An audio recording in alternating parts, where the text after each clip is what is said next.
You see, the problem is with our society right now is we're kind of addicted, or well, glued to our glass screens. I ask you guys, quickly go into settings and scroll under until you see the screen time, and give me the average hours per day you spend looking at your phone. 5 hours. 5 hours. Think about it. That's a pretty good amount of your day. That's 5 hours you could have spent reading, doing your homework, having fun with your friends. Let's see what the average day looks like. The average day in the life for most teenagers is spending 33% of their day working on other activities, such as going to school, going to work, or just having leisure time. They spend 33% of their day on their screens.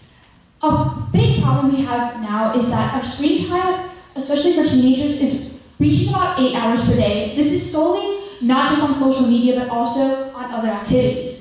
And also, 33% of our day is sleeping. But here is the problem. The AHA only recommends for us to have 2 hours, just 2 hours on screen time. And a lot of times, we're going way more than the 2 hours recommended. This is a graph that shows from Business Insider how smartphone development affected global productivity in advanced economies such as the US. As you can see, starting at around 2010, smartphone shipments rise while productivity levels reached an all-time low. But what exactly is causing this problem? The problem is our addiction to social media and our reliance on it. Harvard University researched the brains of people while they were looking at social media and while they were engaging in activities they find pleasurable. While using social media and engaging in some of their favorite activities, the same part of their brain light up.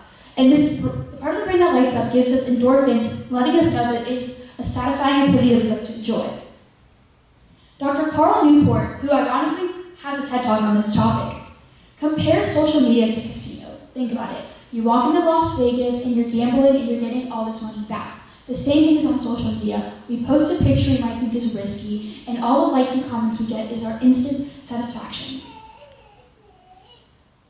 Research in Austria compared two groups of people. 2 groups of people who spent 20 minutes just browsing the web, looking at Wikipedia pages or on the news, and 20 minutes of people who use Facebook. The people on Facebook reported lower moods compared to the people that were just surfing the web.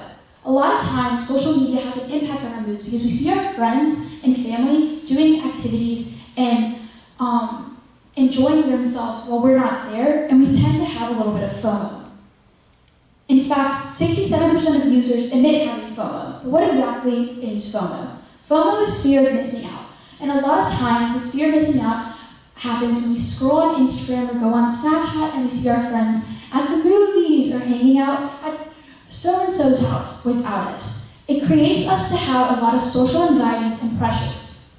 Now, these stats might seem alarming, but what is it about a personal story that connects these stats? Over the past week, I interviewed some of my co-workers and friends here at school and asked them how social media impact their lives. Especially, I asked the people who have gone clean for social media for a long, extended period of time. My first friend went about a week without social media so she could focus on a research paper she had. She said that it was really good for her mind because she wasn't constantly thinking about people replying to her, and she was able to focus more on her work, and she ended up being way more productive. In fact, her screen time went from 13 hours a day to just around an hour and a half. That's a pretty big difference.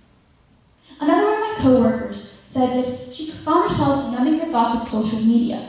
She just constantly was refreshing the page and just looking at posts that didn't really have an emotional impact to her, and she couldn't really form ideas by herself.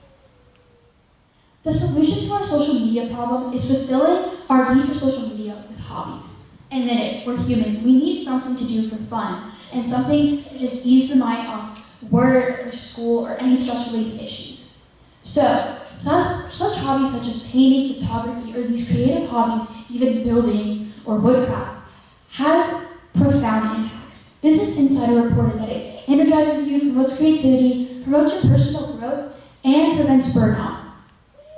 Google is a big fan of supporting hobbies and helping our productivity. They have an 80-20 philosophy. 80% of their time they're spent working, while 20% of their time is on side projects, mostly not related to their work. Google reports that this has helped their workers become more creative, and it's helped their working side and their projects become amazing. Without social media, we're less stressed, we're more productive, and to be frank, our future depends on us building more social skills and not being glued to a glass screen. But how can we cut our screen time? Screen time is something hard to cut. You can't really just go cold turkey because a lot of times people will just relapse and re-download the apps. Here's my solution. Number one, I recommend turning off all notifications for apps you're constantly using, such as Twitter, Snapchat, YouTube, whatever you find yourself constantly scrolling at without a purpose, turn off the notifications. Next, I recommend going on your settings or just limiting your screen time on certain apps. On web browsers such as Chrome, you can even block certain websites when you're trying to be productive. Also, I recommend deleting some apps you find yourself constantly looking at. I know it's kind of hard to do because you can always just re-download the app, but trust me, you'll find yourself feeling a lot less stressed when you don't have that app constantly blowing up and giving you notifications about irrelevant topics. I also recommend finding other hobbies. So perhaps painting, public speaking, or just anything that's not connected to a screen is going to help you a lot more in the long term. And find other ways to communicate with your friends, whether it's snail mail, texting, or even calling your friends. I know, seems a little antiquated, but it's a way to communicate with your friends without constantly having the satisfaction and needs of other people. Thank you.